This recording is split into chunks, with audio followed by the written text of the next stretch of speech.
The bridge of the Crimson Talon was silent, except for the soft hum of the engines. Commander Vex stood 9 feet tall, his obsidian scales catching the red light from the control panels. His yellow eyes scanned the star map floating before him. 3,000 years of conquest had taught him to read the fear in every species he encountered. Today would be no different. "Commander," called Sub-Commander Wrath from his station. "We have found something interesting." Vex turned his massive head toward his second-in-command. Wrath was smaller than most Kaveri warriors, but his mind was sharp as his claws. The sub-commander rarely spoke unless he had something important to report. "Show me," Vex commanded, his voice deep and rough like a grinding stone. The main display screen flickered to life. A small blue and green planet rotated slowly in the center of the view. Okay. It looked peaceful, almost pretty. Okay. Vex had seen thousands of worlds, but this one was different. It had water, land, and thick clouds swirling around it. "The planet is called Earth," Wrath explained. "Our scouts detected unusual energy readings from this system. The planet has one dominant species." Vex moved closer to the screen. His claws clicked against the metal floor with each step. "Tell me about these creatures." Wrath pressed a button and new images appeared. The beings on the screen were small and soft-looking. They had pink skin, no scales, no claws, and no visible weapons. They walked on 2 legs like the Kavari, but they were much smaller. The largest ones barely reached 6 feet tall. They called themselves humans. Wrath continued. "Our deep scans show they have no natural armor. Our skin is thin and easily damaged. They have no sharp teeth or claws. They cannot breathe underwater or survive in extreme temperatures." Vex studied the images carefully. The humans looked so weak and fragile. Their young were even smaller and more helpless than the adults. He had conquered species that were twice as strong as these creatures, and those battles had lasted mere hours. "What weapons do they possess?" Vex asked. "Primitive projectile weapons and basic explosives," Wrath replied. "Nothing that could damage our ships or penetrate our armor. Their strongest weapons are thousands of years behind our technology." Vex nodded slowly. This would be the easiest conquest in Kavari history. The humans would provide good sport for his warriors, and their planet looked rich in resources. The water alone would be valuable for trade with other species. "How many humans are there?" Vex asked. "Approximately 8 billion, Wrath answered. Vex's eyes widened slightly. 8 billion was a large number, but it did not matter. Numbers meant nothing against superior strength and technology. The Kavari had defeated larger populations before. "Prepare the fleet," Vex ordered. "We will take this world within 1 solar cycle." The bridge crew began working immediately. Vex watched as his warriors moved with practiced efficiency. These were the best fighters in the Kavari Empire. They had never lost a battle, never retreated from a fight, and never shown mercy to their enemies. Vex walked to the large window at the front of the bridge. Space stretched out before him, filled with stars and distant galaxies. Somewhere among those stars was the planet Earth, waiting to be conquered. The Kavari Empire had been built on strength and fear. For 3,000 years, they had traveled from world to world, taking what they wanted. Every species they encountered either surrendered immediately or fought briefly before being crushed. The Kavari were the apex predators of the galaxy, and everyone knew it. Vex remembered his first conquest as a young warrior. The planet had been home to a species of large, armored creatures that thought they were strong. Apia, they had thick shells and sharp spines covering their bodies. They were confident they could defeat the Kavari invaders. The battle had lasted less than an hour. Vex personally killed their strongest warrior with his bare claws. The rest of the species surrendered when they saw their champion fall. This was how it always went. Show strength, defeat their best fighter, and the rest would follow. The the humans would be even easier. They had no natural armor, no sharp weapons, and no reputation for fighting. They were probably peaceful creatures who had never seen real war. Vex almost felt sorry for them. "Sir," called Navigator Kex from his station, "we will reach the human system in 2 cycles." "Good," Vex replied. "Send a message to the human planet. Tell them we are coming." "What should the message say, Commander?" Vex thought for a moment. Some species preferred to surrender before the fighting began. It saved time and resources. The humans looked like the type who would choose the easy path. Tell them to surrender their world. Tell them their resistance would only make their suffering last longer. Okay? Give them one chance to submit peacefully.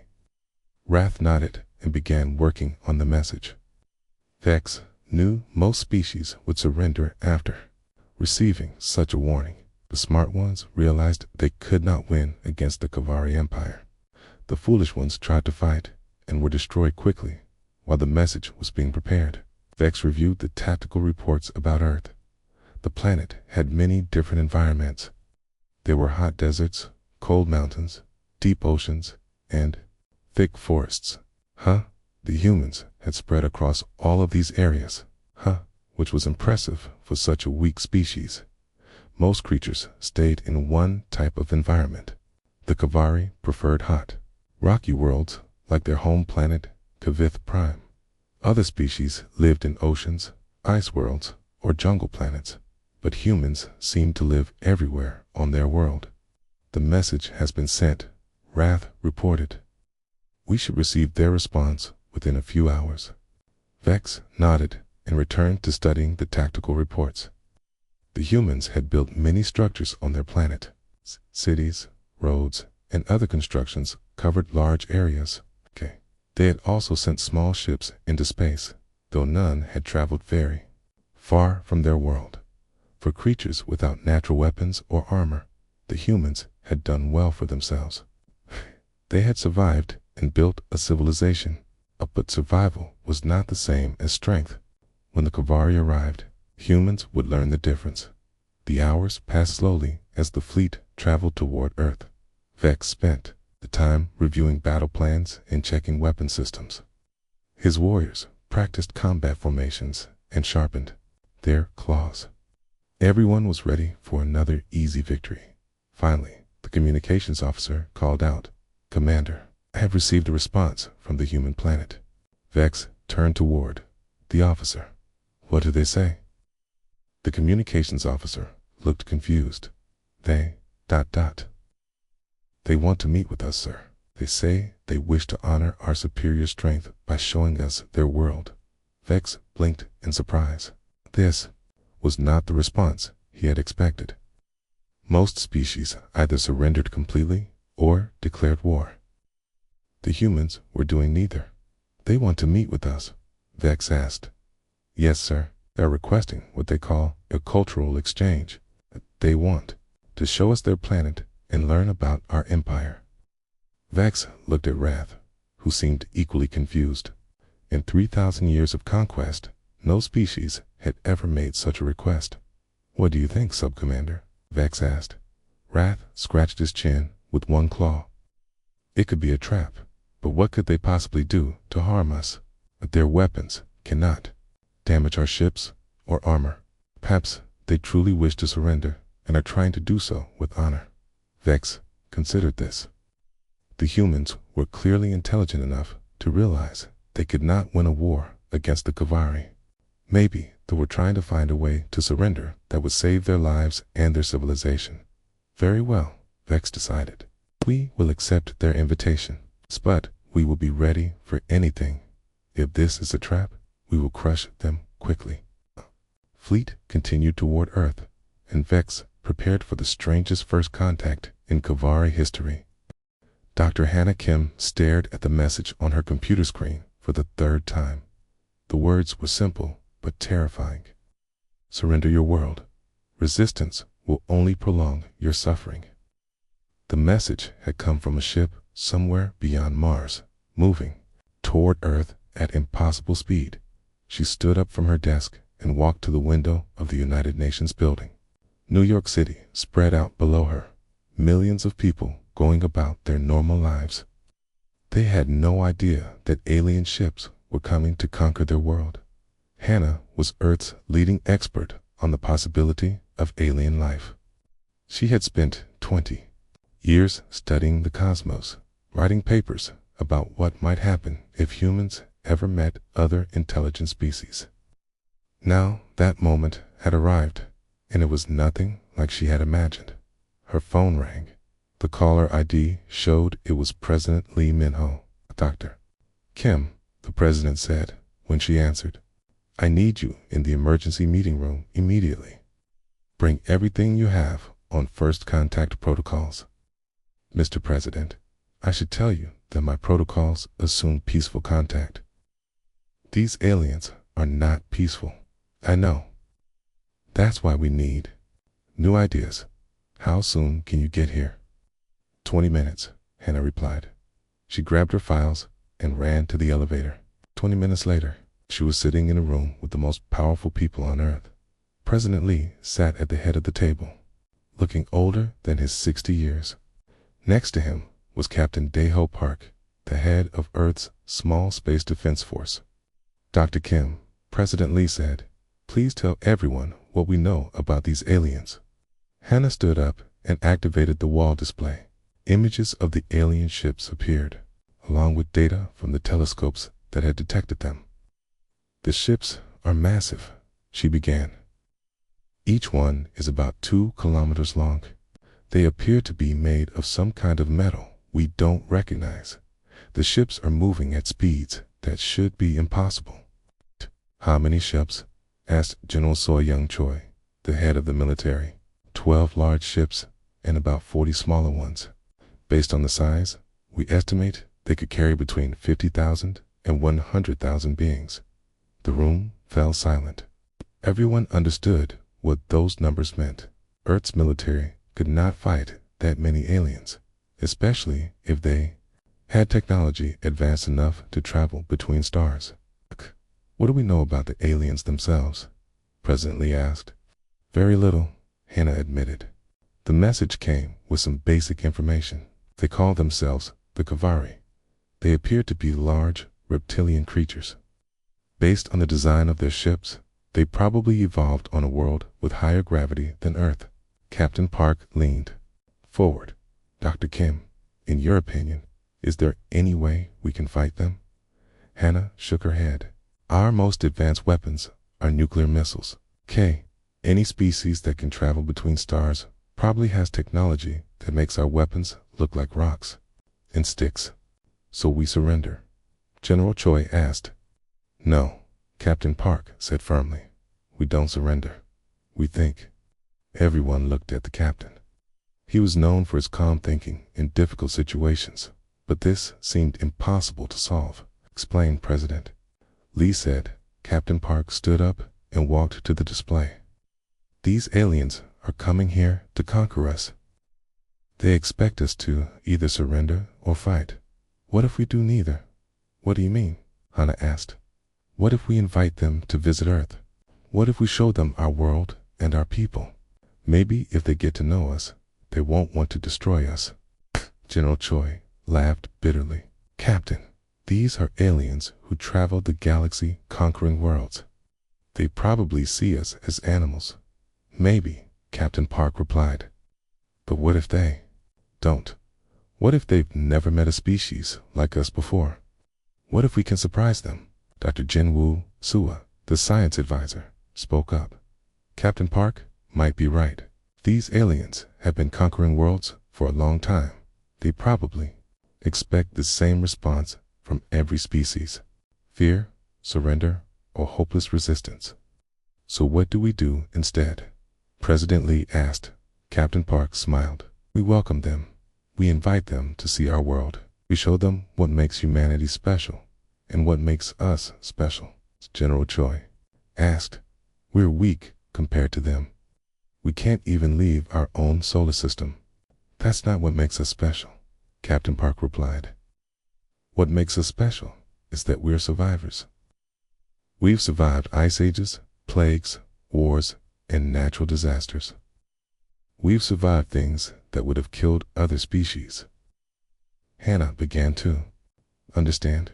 You want to show them that Earth is a death world. Exactly. Most aliens probably come from safe, comfortable worlds. They might be strong, but they've never had to deal with the kind of challenges we face every day. President Lee was quiet for a long moment. This is the most insane plan I've ever heard, but it might be our only chance. What exactly are you proposing? General Choi asked. Captain Park walked back to his seat. We sent a message to the aliens. We tell them that we acknowledge their superior strength. We invite them to visit Earth, so we can show them respect by demonstrating our world's most dangerous environments. You want to take them on a tour of Earth's deadliest places? Dr. CO asked. Yes, we showed them the Australian outback, the deep ocean, the Amazon rainforest, the Antarctic ice sheets. We showed them places where a single mistake can kill you. But won't they just laugh at us? Hannah asked. They're probably much stronger than humans. Maybe, but strength isn't everything. We've learned to survive in places that would kill most creatures. We've learned to work together, to solve problems, to adapt to anything. General Choi was shaking her head. This is crazy. You want to invite the aliens to our planet and then show them around like tourists? Why not? Captain Park replied. What's the worst that could happen? They kill us? They're planning to do that anyway. At least this way, we might learn something about them. President Lee made his decision. Dr. Kim, I want you to work with Captain Park on this plan. Draft a message to the aliens. Invite them to visit Earth. Mr. President, are you sure about this? General Choi asked. No, but I'm sure that fighting them won't work, and I'm sure that surrendering won't save us. This crazy plan might be our only hope. Over the next few hours, Hannah and Captain Park worked on the message. They wrote and rewrote it many times, trying to find the right words. The message had to sound respectful, but not weak.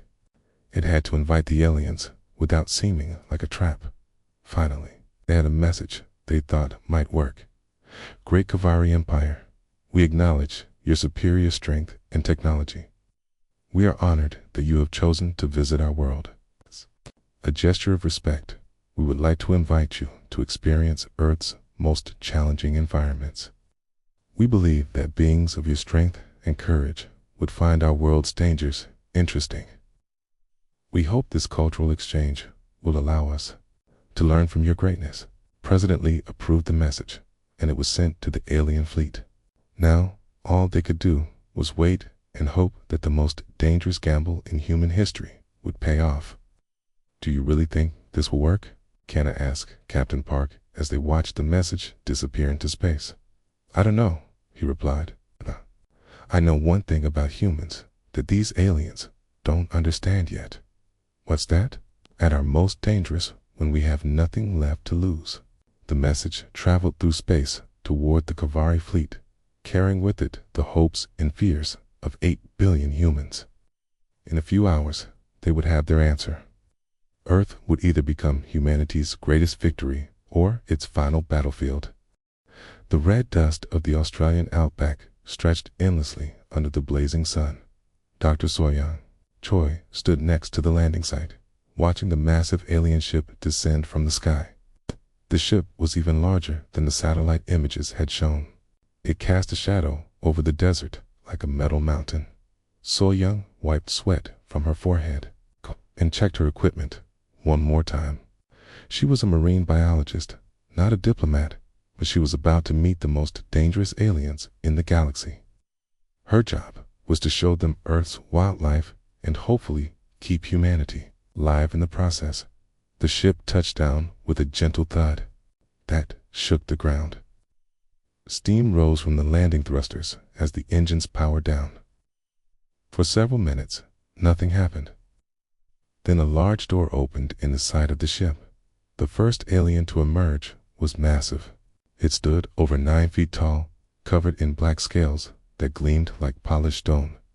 Its yellow eyes swept across the desert, and its long tail swished behind it. Sharp claws clicked against the metal ramp as it walked. Behind the first alien came 5 more, each one just as intimidating.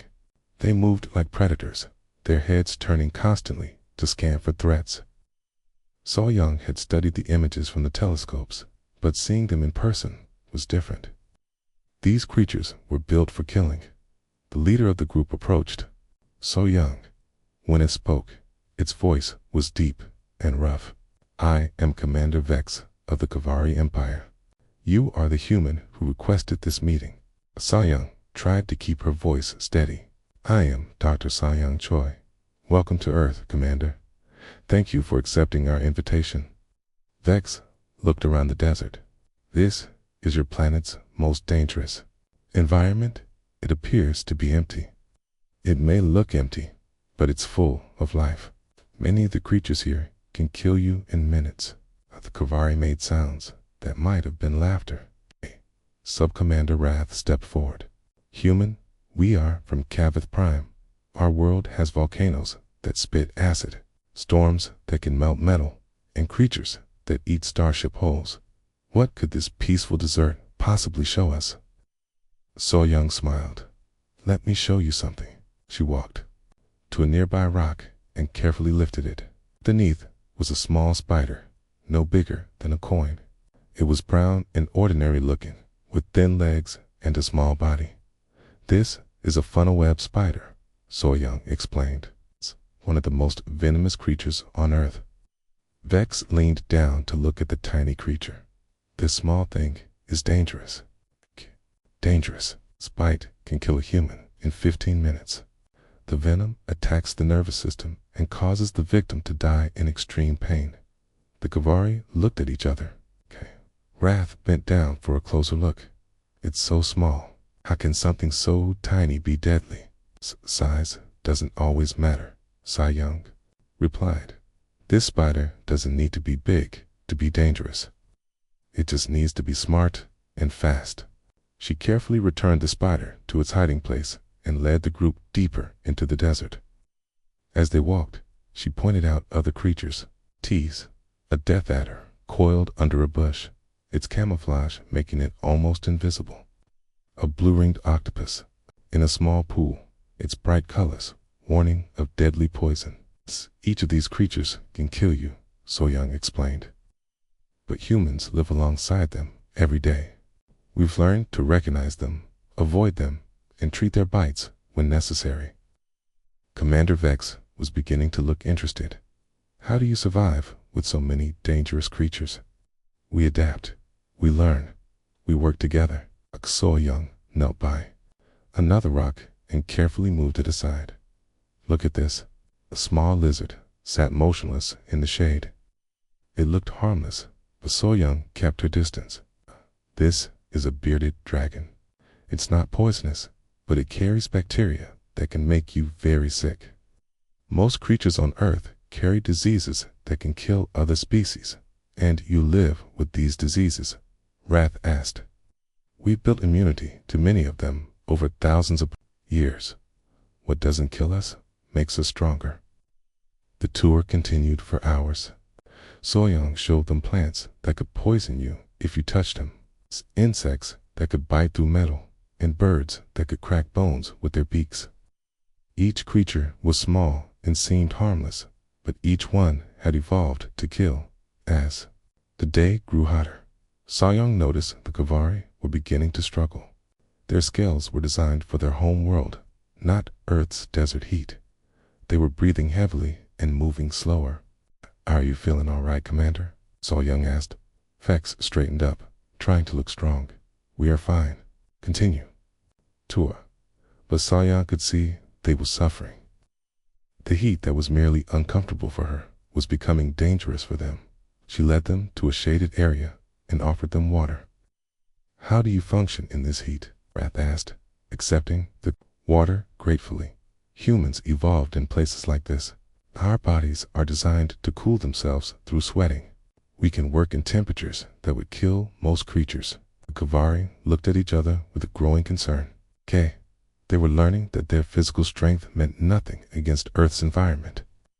"Let me show you something else, So Young," said Taj. She led them to a small water hole. The water looked clean and inviting. Several small fish swam in a clear pool. "This water looks safe," Vex observed. "It's not. Those fish are called pufferfish. They contain enough poison to kill 30 adult humans. Okay? And the water itself carries diseases that would make you very sick." "Then how do you drink?" Wrath asked. "We purify it. We boil it, filter it, and treat it with chemicals. We've learned to make the dangerous safe." As evening approached, So Young led them to their final stop. It was a small camp where several humans were living in the desert. The people looked healthy and happy, cooking food over a fire and laughing together. "These people live here year-round," So Young explained. "They eat the local plants, drink the local water, and sleep under the stars. They're surrounded by creatures that could kill them, but they're perfectly safe because they understand their environment." Commander Vex watched the humans with amazement. "They seem so weak and small. How do they survive?" "They're not weak," So Young replied. "They're adapted. Every human on Earth has survived challenges that would kill most galactic species. We don't need thick scales or sharp claws. We have something better." "What is that?" Vex asked. "We have intelligence, cooperation, and the ability to adapt to anything. We've survived ice ages, plagues, wars, and natural disasters. We've learned to turn every challenge into an opportunity to become stronger." One of the humans from the camp approached them. He was an old man with sun-darkened skin and bright eyes. He moved confidently through the desert, avoiding dangers without even thinking about them. "Good evening, Dr. Choi," the man said. "I see you have visitors." "Commander Vex, this is Taehan Kim. He's lived in this desert for 40 years. Taehan smiled at the Kavari. "Welcome to Earth. I hope you've enjoyed seeing our little corner of the world." Vex stared at the old human. "You have lived here for 40 years, in this dangerous place." "Dangerous?" Taehan laughed. "This place isn't dangerous if you know how to live with it. The desert and I are old friends now." As they walked back to the ship, Commander Vex was quiet. His warriors were equally silent. They had come to Earth expecting to find weak prey. Instead, they had found a species that thrived in conditions that challenged even the mighty Kavari. "Tomorrow, we will show you the ocean," So Young said as they reached the ship. "I think you'll find it even more interesting than the desert." Vex nodded slowly. "Yes, I think we would like to see more of your world." As the Kavari returned to their ship, So Young smiled. The plan was working. The aliens were beginning to understand that Earth was not just another world to conquer. It was a place where only the strongest could survive.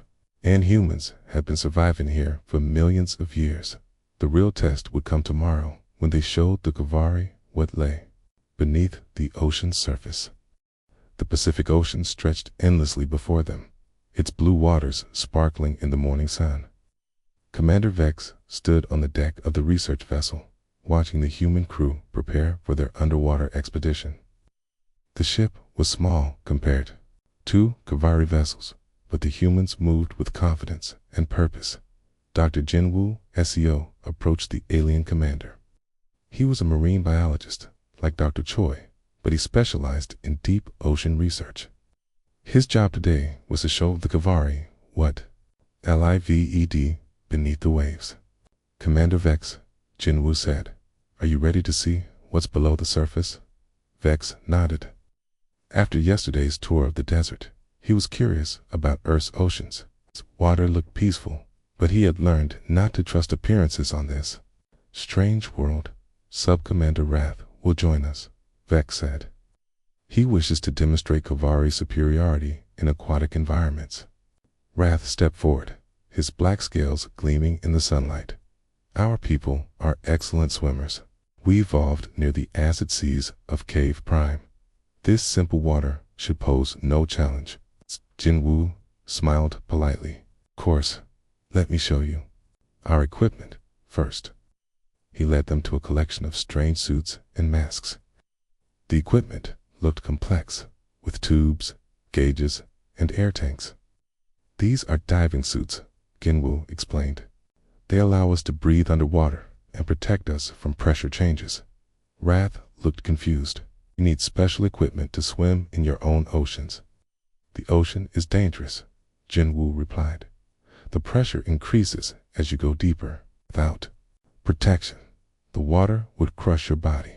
Hey, there are creatures down there that can kill you in seconds. We do not need protection, Wrath said proudly. Kavari are natural swimmers. Are you sure? Jinwoo asked. The water here is different from your home world. It contains salt, microscopic organisms, and other things that might harm you. Wrath waved his hand dismissively. We have conquered the waters of dozens of worlds. Your peaceful ocean cannot harm us. Jinwoo looked at Commander Vex, who nodded his approval. Very well, but please stay close to our divers. If you feel any discomfort, signal us immediately. The group entered the water from a diving platform. Jinwoo and 3 other humans wore full diving equipment.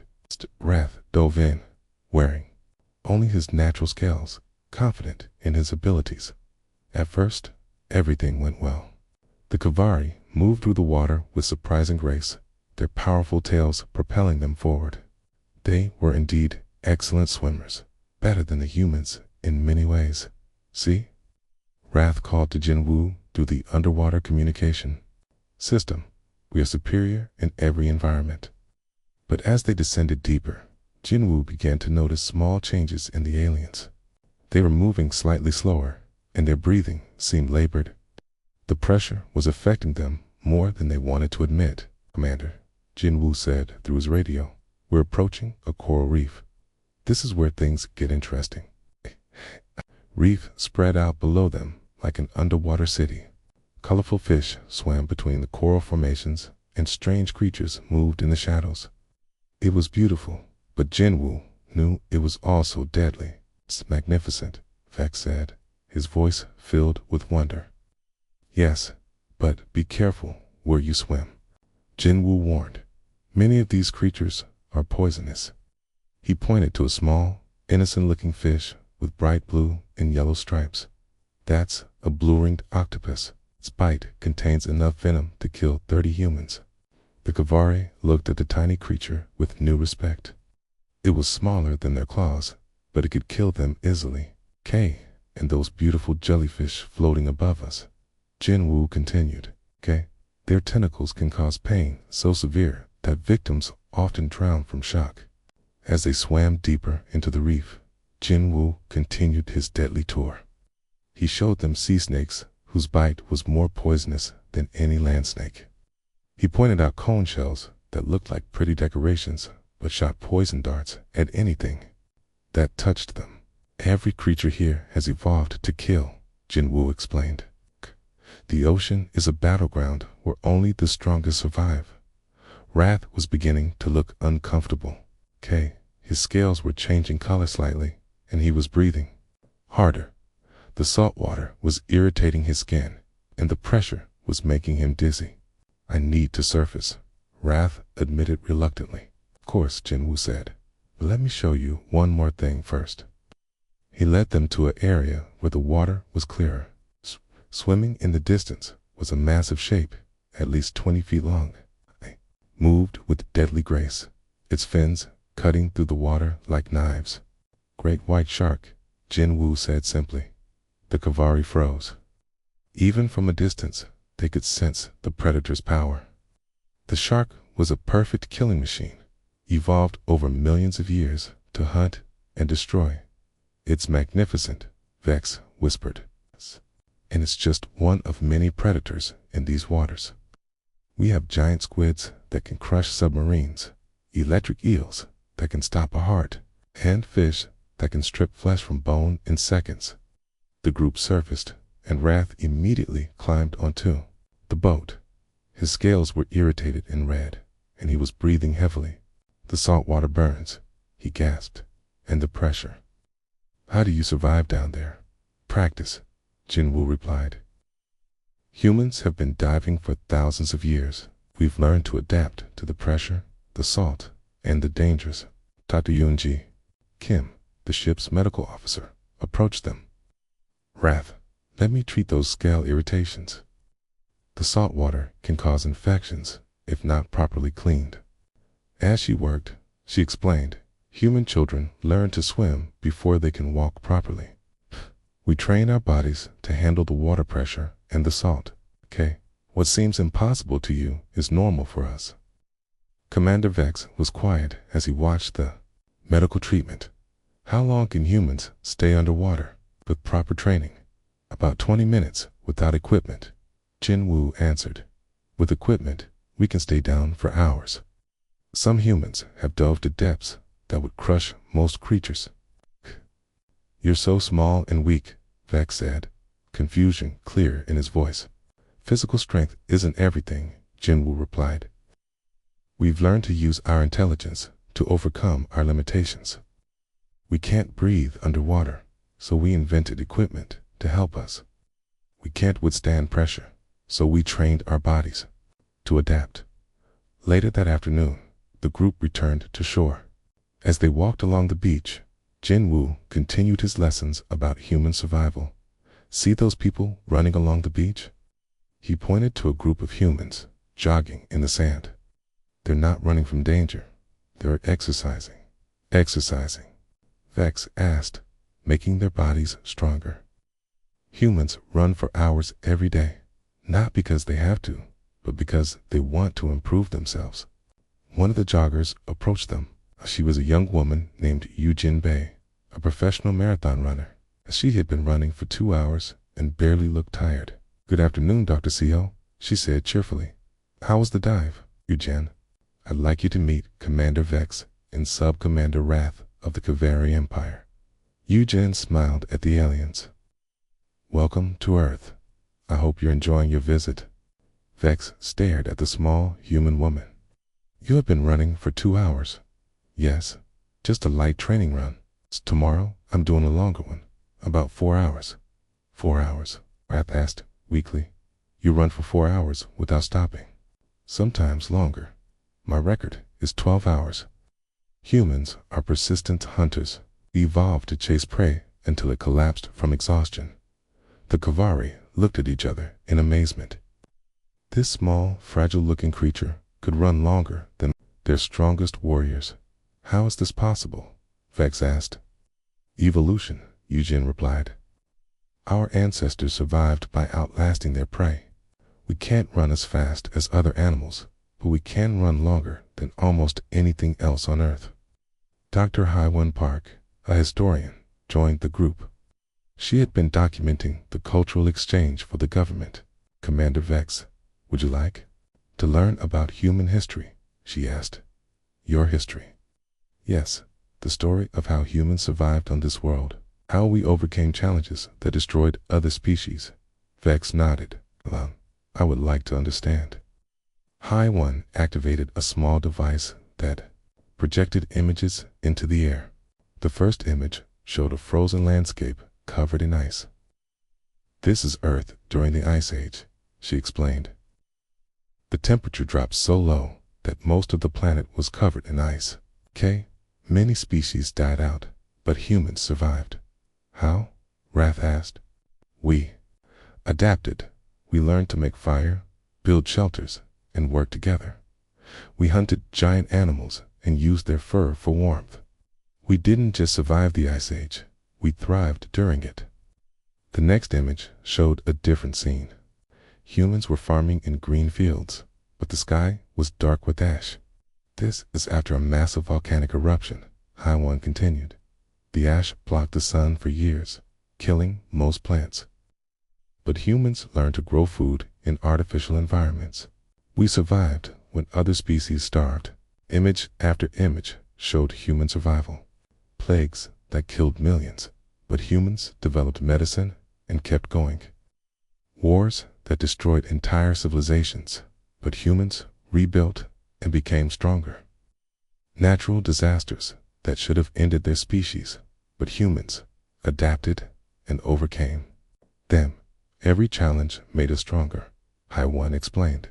We learned from our mistakes and prepared for the next disaster. We never gave up, never stopped trying to survive. Commander Vex was silent for a long time. Finally, he spoke. We came here thinking you were weak prey. We thought this was a soft world full of helpless creatures. The ground began to shake at exactly 3 in the afternoon. Dr. Hannah Kim was showing Commander Vex and his warriors around the Tokyo Research Center when the earthquake hit. The building swayed back and forth like a tree in the wind, and the cavalry warriors immediately dropped into defensive positions. What is happening? Vex shouted over the noise of rattling windows and falling objects. Earthquake, Hannah replied calmly, steadying herself against a doorframe. Okay, big one, probably. Magnitude 7 or 8. The shaking continued for almost 2 minutes. Books fell from shelves, computers slid across desks, and the lights flickered on and off. The cavalry looked terrified, their eyes darting around for enemies they could fight. But there was no enemy, just the planet itself moving beneath their feet. When the shaking finally stopped, Vex stood up slowly. His scales were pale with fear. Is it over? The main quake is finished, Hannah said, checking her phone for updates. But there will be aftershocks for the next few hours. So through the windows, they could see the city below. Some buildings had damage, and people were gathering in the streets. But there was no panic, no screaming, no chaos. The humans were moving with calm purpose, checking on each other and organizing help for anyone who needed it. Why are your people not afraid? Sub-Commander Wrath asked. The ground just tried to kill us. Earthquakes happen here regularly, Hannah explained. This is Japan. They have earthquakes, tsunamis, typhoons, and volcanic eruptions. We've learned to live with them. Alarm began sounding from somewhere in the city. Hannah listened carefully to the announcement. It's been a building collapse near the harbor, she said. People are trapped inside. So before anyone could react, Hannah was already moving toward the door. We need to help with the rescue operation. Wait, Vex called after her. Where are you going? To help save lives, Hannah replied. That's what humans do. The cavalry followed her outside, confused and amazed. The streets were full of people, but everyone was organized and working together. Emergency vehicles were racing toward the collapsed building, and volunteers were already gathering supplies. At the rescue site, they found chaos that somehow had order. A 12-story apartment building had partially collapsed, trapping dozens of people in the rubble. But instead of panic, Kay saw the most incredible display of human cooperation. Firefighter Hoseo Kan was coordinating the rescue effort. I had 20 years of experience saving people from disasters, and he moved with calm confidence despite the danger. We have survivors on the 3rd and 7th floors, he called to his team. The building is unstable, but we have a narrow window to get them out. Young student Taman Cho raised his hand. I can fit through that gap, he said, pointing to a small opening in the rubble. I'm small enough to crawl inside, too. Dangerous, Hasiok replied. The building could collapse further at any moment. People are trapped, Taman said simply. We have to try. Commander Vex watched in amazement as this young human, barely out of his teenage years, volunteered to crawl into a death trap to save strangers. The boy was smaller than a Kavari child, but he showed more courage than warriors who had conquered star systems. I will go with him, Vex announced suddenly. Everyone turned to stare at the massive alien. Hasiok shook his head. Commander, you're too big for the opening, and you don't know our rescue procedures. Then teach me, Vex said. I'm strong. I can move heavy debris and clear paths for the boy. Hasiok considered this for a moment. Can you follow orders without question? Yes. Can you work as part of a team? I can learn. Then welcome to the rescue team. For the next 4 hours, Commander Vex worked alongside humans to save trapped victims. He used his great strength to lift concrete beams that would have taken 10 humans to move. He crawled through spaces that would have been impossible for creatures his size. Driven by the same determination he saw in every human around him, Tay-Min proved to be an excellent rescue partner. The young man was fearless, squeezing through gaps barely wider than his body to reach trapped victims. He talked to frightened children trapped in the rubble, keeping them calm while the adults worked to free them. "Are you not afraid?" Vex asked during a brief rest. "I am afraid," Tay-Min replied. "But being afraid doesn't mean you stop helping people." "On my world, fear is weakness," Vex said. "On our world, fear is information. It tells us to be careful, but it doesn't tell us to quit." As the sun began to set, they pulled the last survivor from the rubble, an elderly woman who had been trapped for 6 hours, scared but alive. She thanked her rescuers with tears in her eyes, hugging both the young human student and the giant alien warrior who had saved her. Later that evening, a Kavari delegation gathered in a quiet park away from the rescue site. They sat in a circle, still processing what they had witnessed. "I do not understand these humans," Wrath said quietly. "They are so small and fragile, but they face dangers that would terrify our strongest warriors." "They do not fight their challenges," observed Kex, the Kavari navigator. "They embrace them. They turn every disaster into an opportunity to help each other." Commander Vex was quiet for a long time. Finally, he stood up and faced his warriors. "We came here to conquer a world," he said.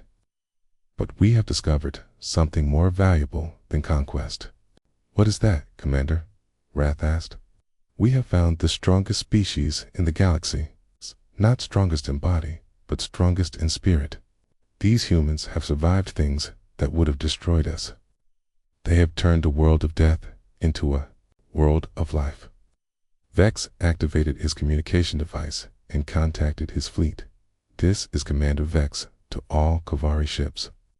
Cancel the invasion." "Repeat, canceled the invasion, sir," came the confused reply from his ship. "What are your orders?"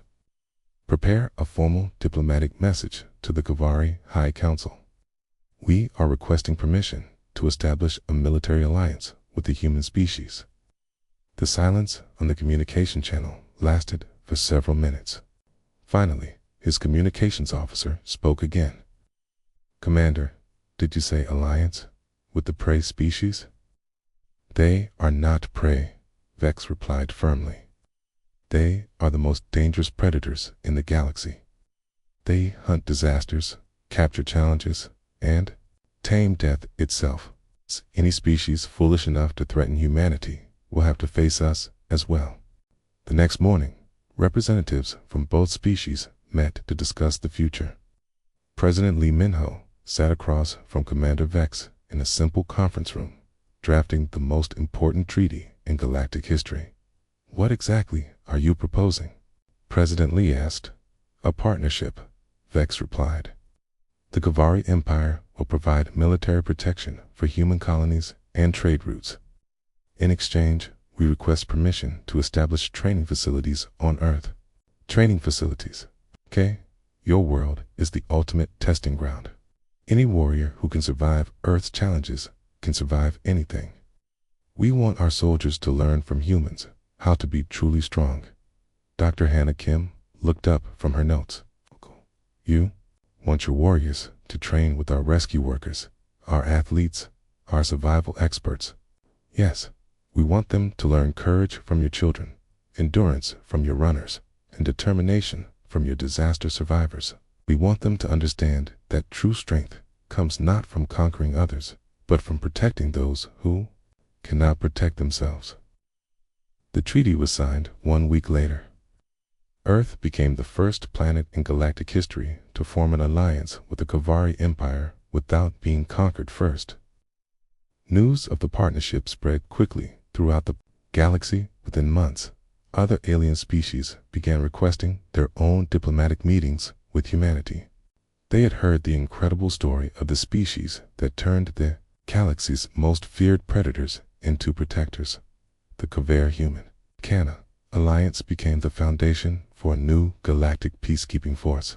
Earth served as the training center, where alien warriors learned that true strength came from protecting life, not destroying it. Commander Vex established his permanent headquarters in Tokyo, in a building near the site where he had first learned about human courage. On quiet evenings, he would walk through the city streets, watching humans go about their daily lives with a casual bravery that had amazed him from the first day. Sometimes, young Timon would join him on these walks. The student had become something of a celebrity after the rescue operation, but he remained humble and kind. "Do you ever regret not conquering us?" Paimon asked during one of their evening walks. Vex looked down at his small human friend and smiled, showing rows of sharp teeth that no longer seemed threatening. "Conquest would have given us one small world," Vex replied. "Alliance has given us the entire galaxy." As they walked through the peaceful city streets, neither of them noticed the small memorial plaque that had been installed near the rescue site. It read simply, "On this day, the strongest species in the galaxy discovered that true power comes not from the ability to destroy, but from the courage to save." The age of conquest was over. The age of cooperation had begun. And at the center of it all was a small blue planet whose inhabitants had turned survival into an art form and courage into a way of life. The galaxy would never be the same.